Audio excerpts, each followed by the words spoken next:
ভয়াবহ বন্যায় লণ্ডভণ্ড হয়েছে কোটি টাকার ব্যবসা প্রতিষ্ঠান। 10 দিন ডুবে থাকার কারণে বিনষ্ট হয়েছে কারখানার কাঁচামাল, যন্ত্রপাতি, তৈরি পণ্য, আসবাবপত্র সহ কোটি কোটি টাকার মালামাল।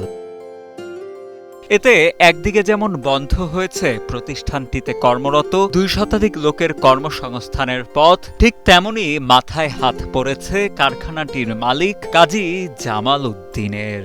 বন্যাটা এমনভাবে আমরা মালগুলো যে সরামো এই সময়ে পাইনি, এবং এখানে আপনারা দেখতে পাচ্ছেন ফিতা, চেইন, ব্যাগের ম্যাটেরিয়াল এগুলো 3 কোটি টাকার উপরে এখানে নষ্ট হয়েছে। এটা হলো গোডাউন, আর সামনে রাস্তার সামনে ওইটা হলো উৎপাদন।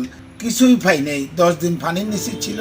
তো গেল আগস্টে শতাব্দীর ভয়াবহ বন্যায় বিপুল পরিমাণ আর্থিক ক্ষয়ক্ষতির মুখে পড়ে ফেনীর ফুলগাছি উপজেলার বন্ধুয়া দৌলতপুর গ্রামে অবস্থিত গ্রামীণ ক্ষুদ্র শিল্প প্রতিষ্ঠান Kazi leather products and training centre.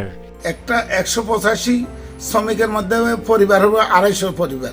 এদেরকে দিয়ে এই ফ্যাক্টরিটা যদি বন্ধ হয়ে যায় তাহলে এখানে অনেকের একসাথে ক্ষতিগ্রস্ত। জানা যায় শারীরিক প্রতিবন্ধী, অসহায়, দুস্থ, বিধবা, স্বামী পরিত্যক্তা, বিদ্যালয় থেকে ঝরে পড়া অদক্ষ মানুষদের কারিগরি প্রশিক্ষণের মাধ্যমে কর্মমুখী করে দক্ষ মানব সম্পদে তৈরি করে আসছিল জেলার এই শিল্প প্রতিষ্ঠানটি। আমরা একটা কাজ করি, মানব সম্পদ তৈরি কল্পে শারীরিক প্রতিবন্ধীদেরকে কারিগরি প্রশিক্ষণের মাধ্যমে কর্মে সম্পৃক্ত করার লক্ষ্যে আমরা গ্রামের ক্ষুদ্র একটা কাজ করি। আরেকটা কাজ করি, দুস্থ বিধবা মহিলাদেরকে সেলাই প্রশিক্ষণের মাধ্যমে আমরা এখানে কাজ করি। একাডেমিক শিক্ষা থেকে ঝরে পড়াদেরকে কারিগরি প্রশিক্ষণের মাধ্যমে কর্মে সম্পৃক্ত করে। আমার কোনো বাড়ি ঘাড়িও না, তিলে তিলে এ পর্যন্ত এটা করছি। প্রতিষ্ঠানটির কর্ণধার কাজী জামাল উদ্দিন জানান, প্রত্যন্ত গ্রামে প্রতিষ্ঠিত এই শিল্প প্রতিষ্ঠানে উৎপাদিত পণ্য তিনি দেশের চাহিদা মিটিয়ে বিদেশেও রপ্তানি করতেন।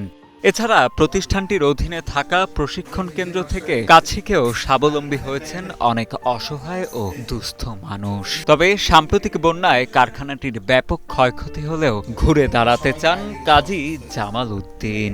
এখন ঘুরে দাঁড়ানোর জন্য যদি আমার একটা প্রত্যাশা, আপনাদের সহযোগিতা, সরকারের সহযোগিতা, যে আমি আবার এই কারখানাটা চালু করতে পারি।